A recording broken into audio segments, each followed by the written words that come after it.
Hey, this is Max. I'm back with another csr2 video.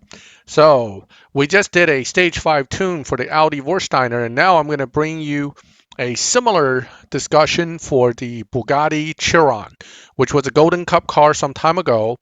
And certainly, quite a few people have this car if they went through the Golden Cup. Some of them may have full stage sixes, some may have some stage sixes, and others may have no stage sixes. So let's take a look at this car and its good and bad when it comes to tuning it for live racing at stage 5 only versus some stage 6 parts.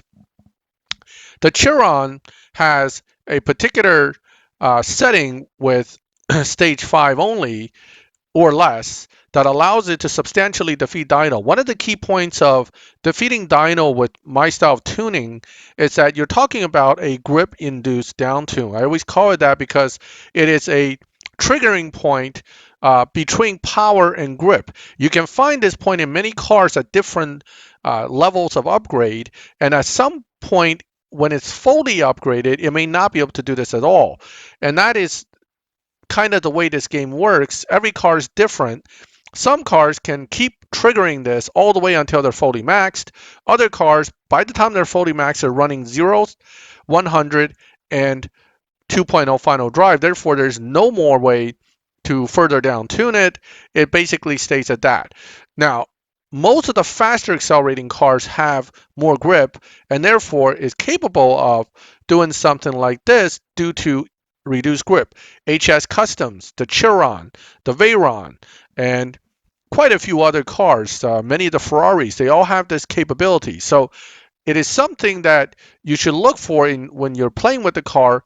A lot of players stumble onto this by accident where they have the car partially upgraded. They don't realize they're doing this. They just found this tune right after adding fusions or removing fusions and found out, hey, look, I got this tune where it's telling me it dynos 11.96, but in reality, it runs something like 10.6. So why is it doing that? Is it a glitch? Is it intentional?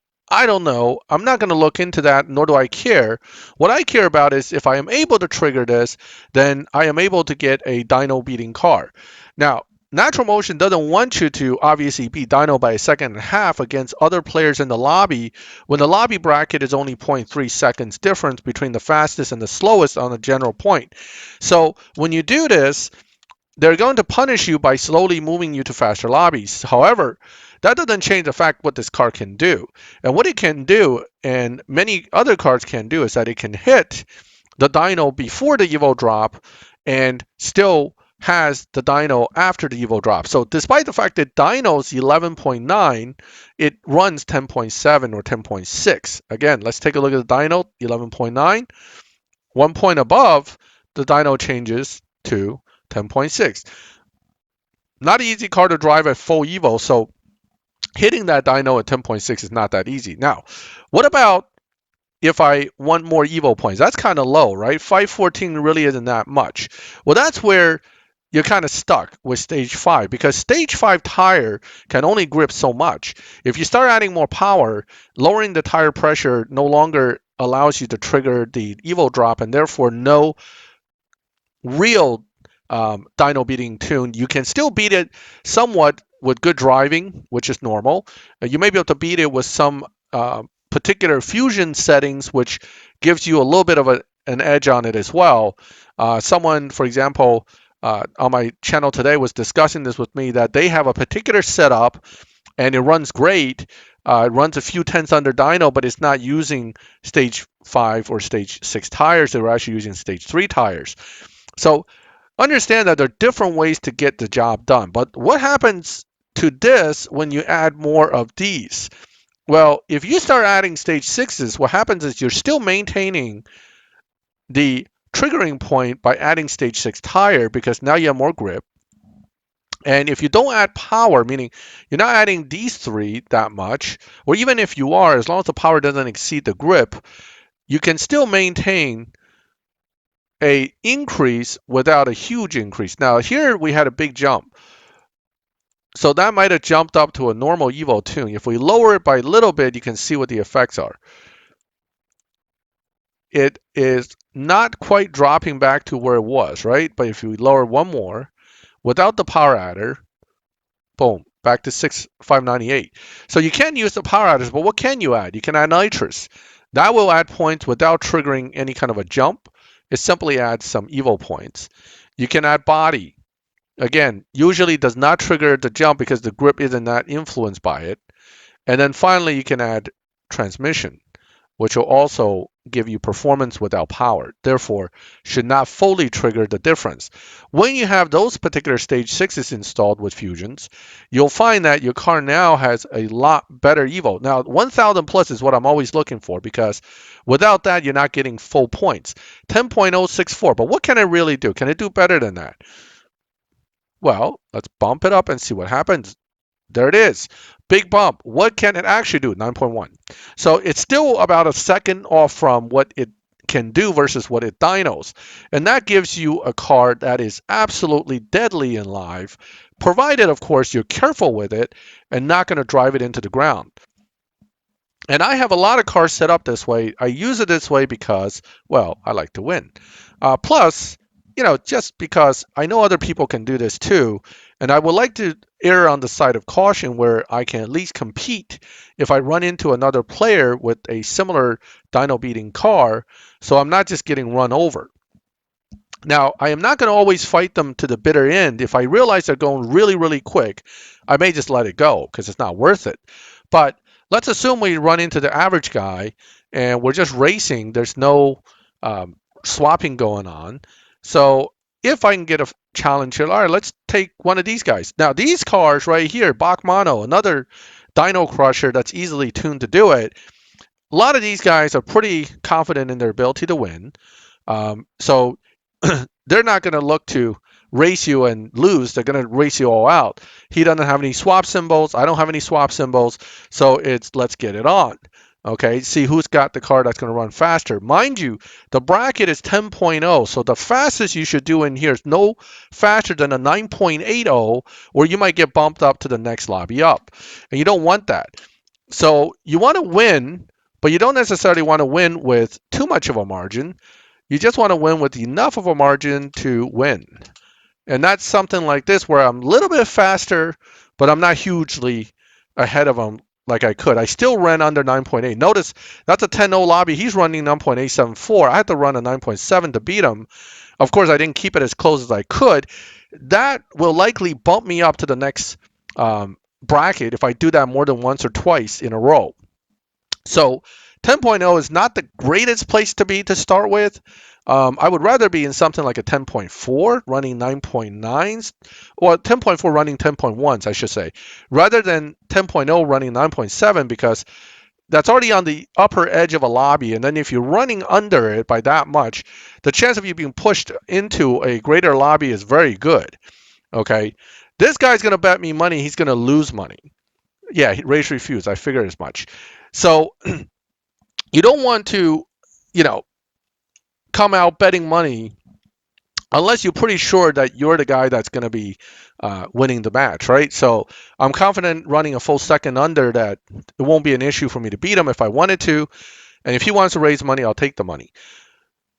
Taking the money by running too fast means you'll take the money a few times and you'll be done. I'm trying to find another guy in here that'll actually race, but it doesn't look like that's going to happen. Let me jump out and back in, and let's see if we get bumped after one race into a higher lobby, because it could.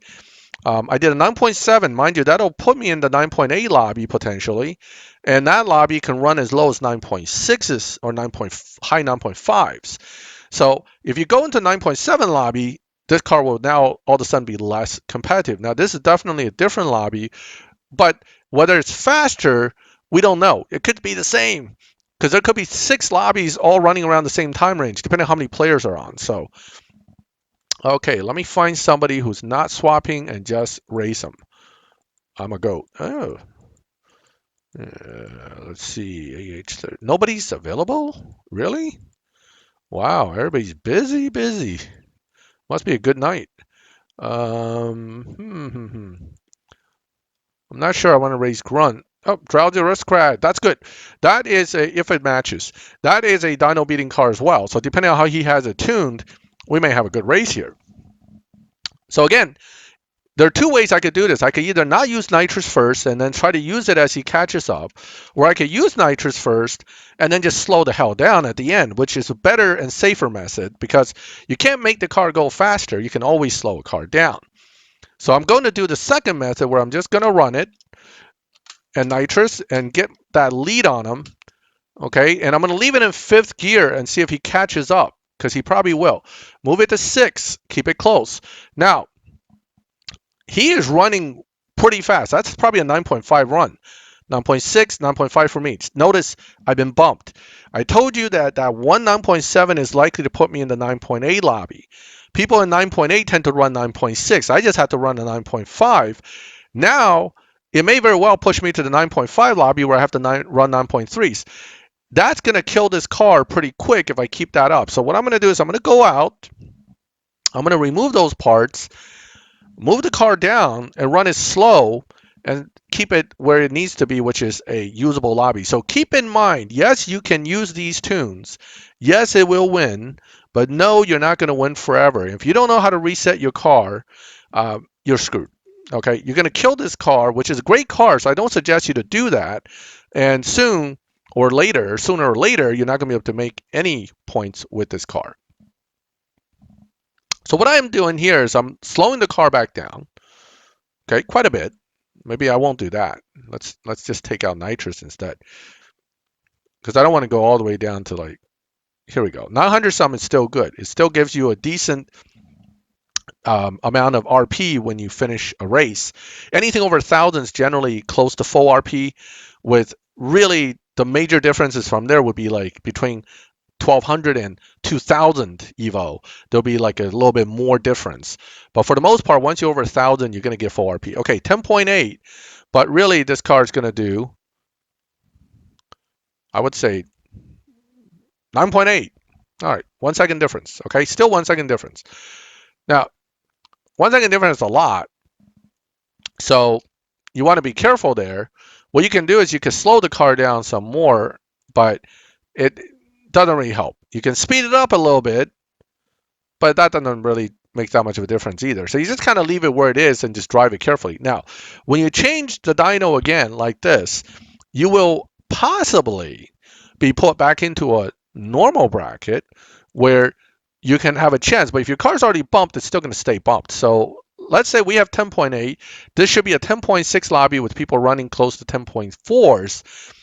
So I'm probably not going to want to beat whoever I'm going to race against outright, because then I'm going to get bumped even further. Now, here's the great thing. If this AHBS doesn't steal my gas, which it could, it doesn't. Here's my chance to slow my car back down, right? These guys run about a second slower than what the lobby is. So that means he should run around a 11.8 at best, which gives me an opportunity to run really slow, like this. In fact, I'm going to slow it down some more in a second, like that, and then let him kind of catch up, and boom. What you're doing here is you're slowly resetting your car's dyno average, and this is important. I just ran 11.7 against 11.9. Leave the lobby. If you can find more bots, even better. Run 10 bots in a row like this. You'll bump your car hopefully back down to a slower lobby. So I'm going to run these bots, then I'm going to jump out, I'm going to jump back in and see if I'm still in the same lobby, or in fact it changes me a little bit. But again, you got to run slower. Winning and losing doesn't matter as much anymore. It's all about running slower with cars like this. So is the Chiron any good? As you can see, it is quite the dyno crusher, but it can also be a very easily killed car if you're not careful. Okay, beat them by just a little bit. Just a little bit. 11.807 against 11.869. So again, they're running 11.86s. I'm running 11.80. I am now running basically a second slower than dyno. Notice the bots disappeared, but I'm still probably in the faster lobby. So if this guy is keeping up with me too tight, I'm just going to lose, because I don't want to keep bumping my car. Oh, he must be an incompatible device. All right, so Mao 76. I'm going to leave this lobby now. Goodbye. Go back to garage, come back out, and go back into another lobby. Back out we go. Back out. Come on. Right. Back into live we go. Different group. Aha. Miller Man. All right. So how fast are these guys? They are going to be slower because I see tier 4 cars. Are they still going to be like the 10.4 lobby? Quite possibly. Is it possible they're now 10.8 lobby? Quite possibly. Won't know until I run somebody. Let's run Skyline Soldier. Ooh. LBNSX. If I connect, which I won't, that would have been an interesting challenge. They are good cars that you don't need to play games with to actually do pretty well, but they also don't generally defeat their own dyno by substantial amounts. It's just the nature of that car. But it has such an advantage lobbying against other cars. It's almost like there's a natural 2.2 second advantage anyway. Here is another dyno buster car if you want it to be.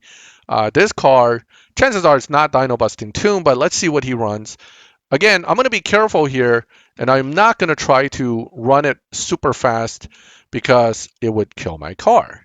So I am only going to run this without nitrous and only to 5th gear, and I'm going to slow down and let him win. Again, I need to know what he's running to know what lobby I'm in. What did he run? 10.5. Now, 10.5 is likely 10.6 lobby. 10.8 to 11 is more likely the slower lobby. So I am still bumped up by that 2/10 I did to myself earlier.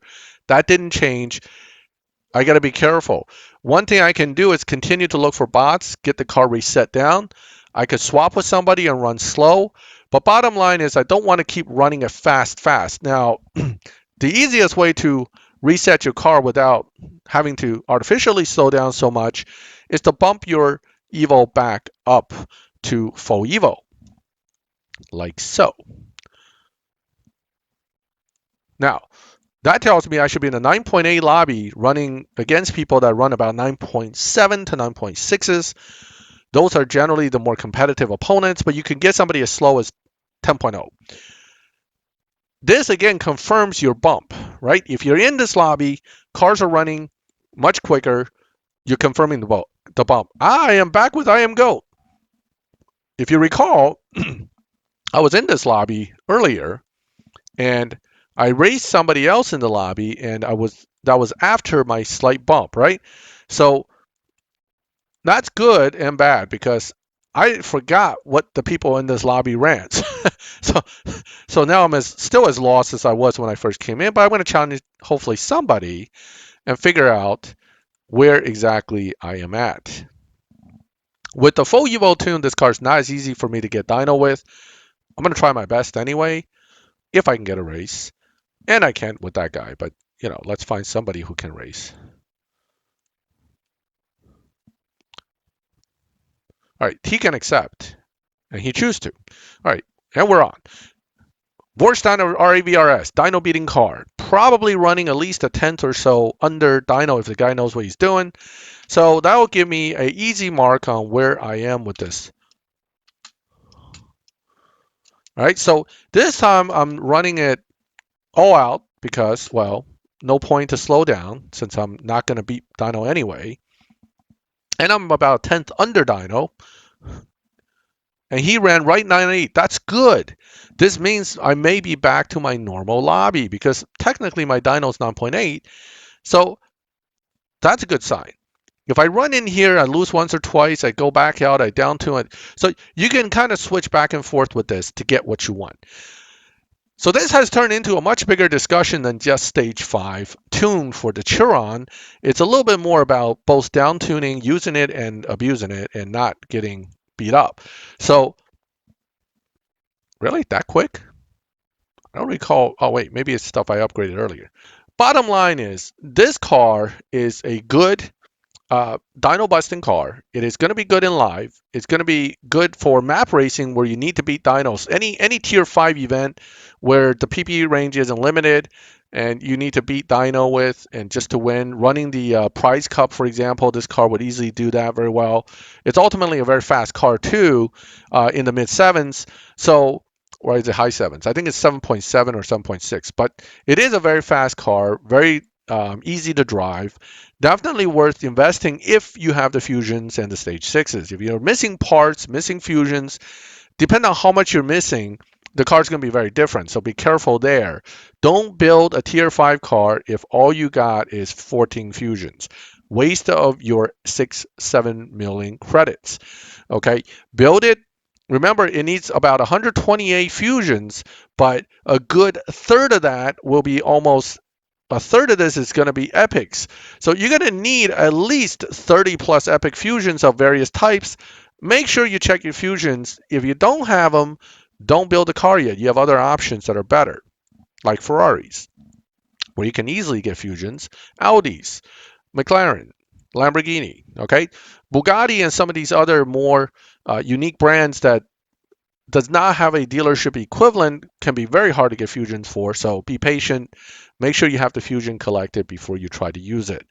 Hey, that is both a stage 5 discussion and also a live racing discussion of this Bugatti Chiron. I know I kind of rushed through some of the tuning end of it, but just to recap that, basically it's a grip versus power, and you don't want more power than the grip can handle. Meaning the minimal can be somewhere at the point of stage 3 turbo and 5 everything else, okay, with a slightly aggressive tire tune. It's important to know that you can't do stage 5 turbo with the stage 5 tire because it just won't do the job. And by the time you tune it to be dyno, you're only looking at about 514 evo. That's with full fusion. If you're missing fusions, you could be a negative evo. So again, not the most useful car in that setting without having full fusions. So bit of a tricky car in that sense. Not as effective and easy as say the HS Customs or some of the other cars like the Bach Mono, but it's a good car if you have the parts. Some stage sixes, a lot of fusions, definitely a worthy car to turn into your live racing priority car. You can certainly elite it if you have the opportunity to. It would also add 10%. Hey, and that concludes this video. I just want to give you guys both the stage 5 tune, the dyno beating, a little discussion on that while I'm at it, and kind of put it all wrapped in one short video. Let me know what you think. I know I talk fast. It's a lot of info. So if you're not clear, do ask me and I'll reply in the comments what I'm talking about. And ultimately, if you like these videos and you want to see more, please subscribe to the channel. One is it tells me people are interested, and two, you get notifications when I put up new videos. And as always, I want to thank you for watching my videos. Have a good night. I'll catch you next time.